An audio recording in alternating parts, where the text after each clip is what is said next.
যখন ছোট ছিলাম স্কুল কলেজে পড়ি আর কি, তখন থেকেই বন্ধুবান্ধবদের আড্ডায় একটা কথা আমি বলি, বোকা মানুষদের নিয়ে কখনো হাসাহাসি করতে হয় না, কেননা বোকা হওয়াটা তার চয়েস, এটা গিভেন কিছু না। এর সঙ্গে জিনগত বৈশিষ্ট্য, মস্তিষ্কের গঠন, গ্রে ম্যাটারের পরিমাপ সম্পর্ক আছে সামান্য।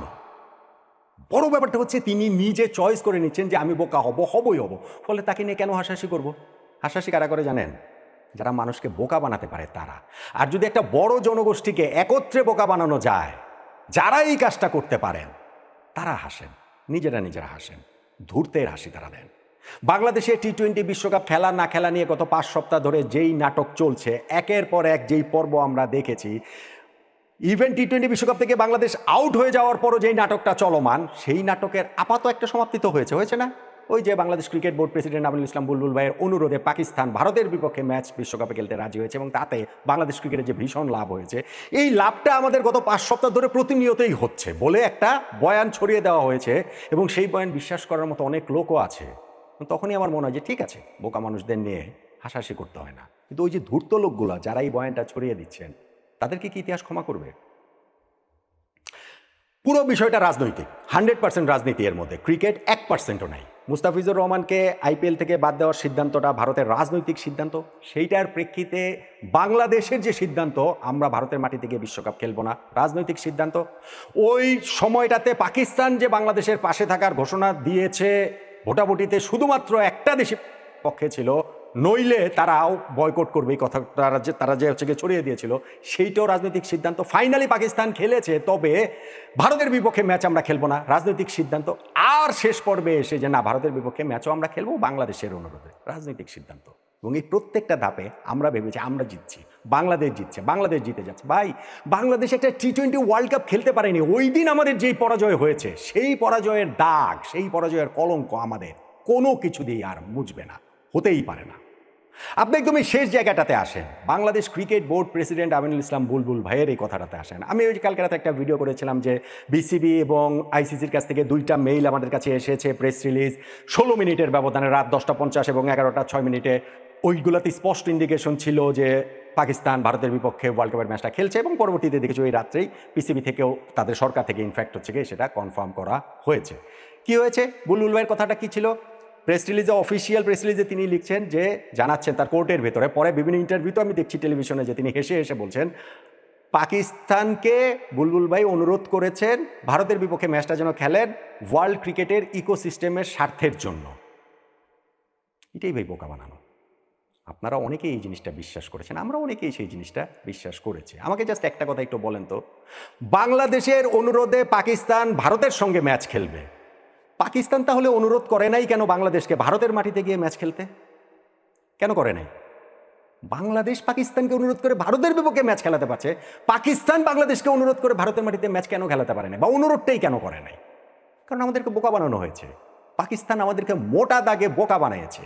বাংলাদেশ ওয়ার্ল্ড কাপ থেকে যে নামটা উইথড্র করে নিয়েছে, এইটাতে পাকিস্তানের লাভ, কারণ পাকিস্তান ওই ন্যারেটিভটা ওইখানটাতে স্ট্যাবলিশ করতে পেরেছে যে না, বাংলাদেশ তো ভারতের বিরোধিতার জায়গাটা থেকে তারা তো ওই ওয়ার্ল্ড কাপ থেকে আসলে নাম প্রত্যাহার করে নিয়েছে। রাজনৈতিক এজেন্ডা, এবং আমাদের এখানেও যারা রাজনৈতিক গুটি চালাচালি করেন, তাদের রাজনৈতিক এজেন্ডা ওই একই সঙ্গে অ্যালাইন করেছে, সে কারণে বাংলাদেশ খেলেনি। কিন্তু আমরা ভেবেছি আমরা জিতে যাচ্ছি। এবং এইখানটাতে বুলবুল ভাইয়ের যে কথা, এইরকম নির্লজ্জ কথা আমি কোনো দিন বাংলাদেশ ক্রিকেট সংশ্লিষ্ট কারো মুখে শুনেছি বলে আমার কাছে মনে হয় না, মনেই হয় না। একটা দেশের বোর্ড প্রেসিডেন্ট তার নিজের দেশ ওয়ার্ল্ড কাপে খেলতে পারেনি, তিনি আরেকটা দেশকে অনুরোধ করছেন আরেকটা দেশের সঙ্গে যেন ম্যাচ খেলেন, এবং সেটা সকলভাবে বলে বেড়াচ্ছেন। আমরা সেটা নিয়ে বিরাট লাফালাফি করছি যে না না না, আমাদের তো বিরাট লাভ হয়েছে, আমাদের অনেক লাভ হয়েছে। পাকিস্তানের প্রধানমন্ত্রী শাহবাজ শরীফ, সেই দেশের তো সর্বোচ্চ, রাইট? তিনি নিজে তার ক্যাবিনেট মিটিংয়ে বলেছেন যে বাংলাদেশের পাশে থাকার জন্য আমরা ভারতের বিপক্ষে ম্যাচ খেলবো না, বলেছেন না? সেই কথা থেকে তো পাকিস্তান ইউটার্ন করে এখন খেলছে। তো বাংলাদেশের তো সরকারের যিনি প্রধান এখন, অন্তর্বর্তীকালীন সরকার ডক্টর মোহাম্মদ ইউনূস, তিনি তো আর এটা বলেন নাই যে, এটা সরকারের মন্তব্য, কিন্তু তিনি তো আর অফিসিয়ালি বলেন নাই যে আমরা ভারতের মাটি দিয়ে খেলবো না। আমরা আমাদের জায়গা থেকে ইউটার্ন করি নাই, করতে পারি নাই। পাকিস্তান পেরেছে, আমরা পারি নাই। কার লাভ হলো, কার ক্ষতিটা হলো? বুঝে দেখেন কে বোকা হলো, কে কাকে বোকাটা আসলে বানালো এইখানটাতে। হ্যাঁ, এখন এইখানটাতে আমাদের লাভ হয়েছে। লাভ কি হয়েছে? বাংলাদেশকে একটা আইসিসি ইভেন্ট হোস্ট করার দায়িত্বটা দেয়া হবে, আইসিসি থেকে সেটা দিবে। পিসিবি আইসিসির সঙ্গে যে মিটিংটাতে বিসিবি প্রেসিডেন্ট বুলবুল ভাই ছিলেন সেইখানটাতে এই সিদ্ধান্তটা হয়েছে 2028 থেকে 2031-এর মধ্যে ওরকম একটা আইসিসি ইভেন্ট আমরা হোস্ট করব। কোথায় আমাদের বোকা বানানো হয়েছে জানেন? 2021 সালেই 2031 সাল পর্যন্ত এই 10 বছরের আইসিসি ইভেন্টের হোস্টিং রাইটসটা ঠিক হয়ে গিয়েছে 10টা ইভেন্টের। সে 10টা ইভেন্ট কি? ছেলেদের 3টা one day world cup, 2023 one day world cup host করবে Bharat, 2027 one day world cup host করবে south Africa, Zimbabwe, Namibia, 2031 one day world cup host করবে বাংলাদেশ, ভারত।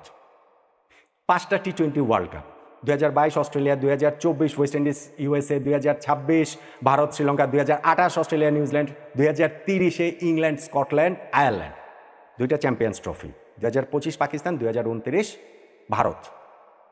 এর মধ্যে 2028 থেকে 31-এর মধ্যে কোনো একটা টুর্নামেন্ট কি হোস্টিং রাইটস কারো কাছ থেকে কেড়ে নিয়ে বাংলাদেশকে দেওয়া হচ্ছে?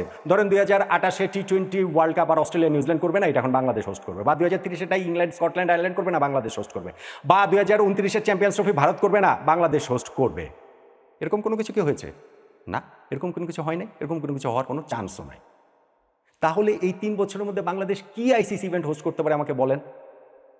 এই ছেলেদের জাতীয় দলের টি20 world cup, one day world cup ও চ্যাম্পিয়ন্স ট্রফির বাইরে সবচেয়ে বড় প্রেস্টিজিয়াস হোস্ট করার ইভেন্ট কি হতে পারে? আন্ডার-19 ওয়ার্ল্ড কাপ ছেলেদের। আমি মেয়েদের ওয়ার্ল্ড কাপ, তাদের আন্ডার-19-টার কথা বাদই দিলাম। সেই ছেলেদের আন্ডার-19 ওয়ার্ল্ড কাপ এখন পর্যন্ত হয়েছে 16টা আসর। সেই 16 আসরের মধ্যে বাংলাদেশও হোস্ট ছিল, মালয়েশিয়াও হোস্ট ছিল। এইবার তো হোস্টে কয়েকদিন আগেই যে শেষ হলো সেইটাতে হোস্ট ছিল হচ্ছে গিয়ে জিম্বাবুয়ে, নামিবিয়া। তো যেই আসরের হোস্ট জিম্বাবুয়ে, নামিবিয়া হতে পারে, মালয়েশিয়া হতে পারে, সেই আসরের হোস্ট তো বাংলাদেশ এমনিতেই হতে পারে। সেইটা ওই আলোচনায় বার্গেন পয়েন্ট হিসেবে আমাদের নিয়ে এসে আমরা জিতেছি, সেইটা বলার কি হলো রে ভাই? আমাকে একটা কথা বলেন তো দেখি। আরেকটা জিনিস আমি ধরিয়ে দিচ্ছি। এই যে 10 বছরে ছেলেদের জাতীয় দলের হোস্টিং রাইটসের কথা বললাম, সেইখানটাতে 10টা টুর্নামেন্টের মধ্যে 4টা টুর্নামেন্টের হোস্ট হচ্ছে গিয়ে ভারত, এককভাবে বা যৌথভাবে। আর অন্য কোনো দেশ 2টা টুর্নামেন্টের হোস্ট হয়। হ্যাঁ, অস্ট্রেলিয়া হয়েছে, কিন্তু অস্ট্রেলিয়ার 2022-এর টি20 ওয়ার্ল্ড কাপটা তো তাদের 2020-এর যেটা হওয়ার কথা ছিল, কোভিডের কারণে পিছিয়ে গেছে সেইটা। তো এর বাইরে আর কেউ 2টা টুর্নামেন্টের হোস্ট হতে পারেনি। ভারত সেখানে 4টা টুর্নামেন্টের হোস্ট হয়েছে। কীভাবে হয়েছে? ভারতের ক্রিকেটের জনপ্রিয়তা, তাদের টাকা পয়সা, তাদের আইসিসিতে খবরদারি, মাস্তানি, রংবাজি এইসব মিলে তো। আন্ডার-19 ওয়ার্ল্ড কাপে এখন পর্যন্ত 16টা হয়েছে, তাতে ভারত কয়টা হোস্ট করেছে বলেন তো দেখি? আমি আপনার জন্য একটা কুইজ দিলাম। 0, একটাও ভারত হোস্ট করেনি। কেন করেনি? কেননা আন্ডার-19 ওয়ার্ল্ড কাপ হোস্ট করাটা এটা অর্থনৈতিকভাবে অলাভজনক। সেই জন্য আন্ডার-19 ওয়ার্ল্ড কাপ মালয়েশিয়া পর্যন্ত হোস্ট করে, জিম্বাবুয়ে, নামিবিয়া করে। তো জিম্বাবুয়ে, নামিবিয়া, মালয়েশিয়া যেগুলো হোস্ট করে সেটা তো বাংলাদেশ এমনিতেই হোস্ট হওয়ার কথা। সেইটাই দেন দরবারে মিটিং করে আমরা আদায় করে নিয়েছি। এই ফিলিংটা দিয়েই আমাদেরকে বোকা বানানো হয়েছে এবং আমরা ভাবছি যে আমরা বিরাট বিজয়ী। আমাদের যে অর্থনৈতিক ক্ষতি হয়েছে সেটা আমরা আইসিসি ইভেন্ট হোস্ট করে আমরা একটা পুষিয়ে নিব। অথবা নতুন কোনো ইভেন্টকে আইসিসি ইন্ট্রোডিউস করবে বাংলাদেশকে হোস্ট করানোর জন্য, সেইটার চান্সও আসলে নাই, কোনোভাবেই নাই। এখন আসেন ওই জায়গাটাতে যে বাংলাদেশের কি এই মিটিং থেকে কোনো লাভ হয়নি? হ্যাঁ, অবশ্যই লাভ হয়েছে। আইসিসি আমাদেরকে নিষিদ্ধ করবে না, আর্থিক কোনো জরিমানা করবে না, সেইটা এই মিটিংয়ের ডিসিশন, এইটা অবশ্যই লাভ। এবং আমি এইটা ওই আগের ভিডিওতেও বলেছি যে এই মিটিং থেকে বাংলাদেশের পাওয়ার একমাত্র এই জিনিসটাই থাকতে পারে, অন্য কোনো কিছু না। আমরা সেই জিনিসটা পেয়েছি, কিন্তু একটা ওয়ার্ল্ড কাপ যে আমরা খেললাম না, এইটাতে বাংলাদেশ ক্রিকেটটা যে ধ্বংসের শুরু হয়েছে, আমি তো আমার ওই অবস্থানে এখনোই স্ট্যান্ড করছি।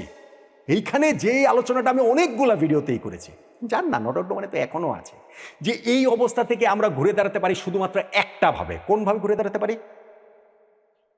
12ই ফেব্রুয়ারি বাংলাদেশে যে জাতীয় সংসদ নির্বাচন হবে, সেই নির্বাচনে যদি এমন কোনো সরকার গঠিত হয় যাদের সঙ্গে ভারত সরকারের একটা সম্পর্ক পুনঃস্থাপিত হবে, বাংলাদেশ ভারতের রাজনৈতিক কূটনৈতিক সম্পর্কটা সহজ স্বাভাবিক হবে, তখন বাংলাদেশ ক্রিকেট বোর্ডের সঙ্গে ভারতীয় ক্রিকেট বোর্ডের সম্পর্কটাও সহজ স্বাভাবিকভাবে তৈরি হয়ে যাবে। তখন আর আমাদেরকে এই ধ্বংসের মধ্যে ক্রিকেটে পড়তে হবে না। বা এই ক্রিকেটে তো ভারতের মাস্তানি হচ্ছে গিয়ে তাদের আলটিমেট মাস্তান। ক্রিকেটে ভারত হচ্ছে গিয়ে যুক্তরাষ্ট্রের মতো, ক্রিকেটে ভারতের ক্রিকেট কর্তারা হচ্ছে ডোনাল্ড ট্রাম্পের মতো। তো তাদের সঙ্গে লড়াই করে বাংলাদেশে টিকতে পারবো আমরা? এখন বলতে পারেন যে না, যদিও ওই রকম সরকার হয় যেইখানটাতে হচ্ছে গিয়ে আমাদের ধরেন এখন যে সরকার আছে, সরকারের ডিসিশনই তো আমাদের ক্রিকেট বোর্ড ক্যারি করেছে। ওই নির্বাচনের পর এইরকম সরকারই থাকলো, ওই রকম আজ্ঞাবহই আমাদের এখনকার ক্রিকেট বোর্ডের মতো হলো, তাহলে তো ভারতের সাথে আমাদের রাজনৈতিক অর্থনৈতিক কোনো সম্পর্কই তো স্বাভাবিক হবে না। তো ক্রিকেট সম্পর্ক স্বাভাবিক হবে কীভাবে? আমরা এইখানটাতে স্যাংশন খাইনি, আমাদের নিষিদ্ধ করছে না। ভারত যে কোনো ছুতোতেই আমাদের আবার পরবর্তীতে নিষিদ্ধ করে দিতে পারে, আমাদেরকে অন্যান্য দেশের খেলাটেলা বন্ধ করে দিতে পারে। ওগুলো কি পারে না? ভারতের সাথে সম্পর্কটা যদি এরকম থাকে, ইভেন 2031 সালে যে one day world cup Bangladesh Bharat যৌথভাবে আয়োজিত হওয়ার কথা, হবে না। এই অবস্থা চলতে থাকলে এইরকম সরকার আসলে সেটা হবে না। ফলে ওই ইলেকশনের পরবর্তী সময়ে সরকারের সাথে, ভারত সরকারের সাথে বাংলাদেশ সরকারের সম্পর্ক স্বাভাবিক হলেই শুধুমাত্র আমাদের ক্রিকেটের জায়গাটা স্বাভাবিক হয়ে আসবে। সেটা তো আমি অনেক ভিডিওতে বলেছি, অনেক আলোচনাতে বলেছি। নতুন কি আসলে আপনারা পাচ্ছেন? নতুন আপনারা পাচ্ছেন যে আমরা বিজয়ী হয়েছি, আপনারা পাচ্ছেন যে আমাদের ক্রিকেট বোর্ড প্রেসিডেন্ট এসে মিডিয়াতে হাসতে হাসতে নির্লজ্জের মতো বলেন যে পাকিস্তানকে অনুরোধ করেছি যেন ভারতের বিপক্ষে ম্যাচটা খেলে, কিন্তু তিনি অনুরোধ করতে পারেন না যে বাংলাদেশ যেন টি-20 ওয়ার্ল্ড কাপটা খেলে, সেই কাজটা তিনি কার্যোদ্ধার করতে পারেন না। পাকিস্তান বাংলাদেশের অনুরোধে ভারতের বিপক্ষে ম্যাচ খেলবে, কিন্তু পাকিস্তান বাংলাদেশকে অনুরোধ করবে না ভারতে গিয়ে ম্যাচ খেলার জন্য। কেননা বাংলাদেশ টি-20 ওয়ার্ল্ড কাপ থেকে আউট হয়ে গেলে পাকিস্তানের এই এজেন্ডা বাস্তবায়ন করাটা সহজ হয়। Plain and simple. আমার একটা প্রেডিকশন ভুল হয়েছে, আমি মেনে নিচ্ছি। সেই প্রেডিকশনটা হচ্ছে, আমি ভেবেছিলাম এই সিদ্ধান্তটা আসবে 12ই ফেব্রুয়ারি পরবর্তী সময়, যেহেতু পুরো জিনিসটা রাজনৈতিক, বাংলাদেশ এবং পাকিস্তানের রাজনীতি যেহেতু এখন এক ধারায় চলছে, সো 12ই ফেব্রুয়ারি পর্যন্ত এরপরে যে এটা আসবে সেইটা তারা করে নাই। কেন করে নাই?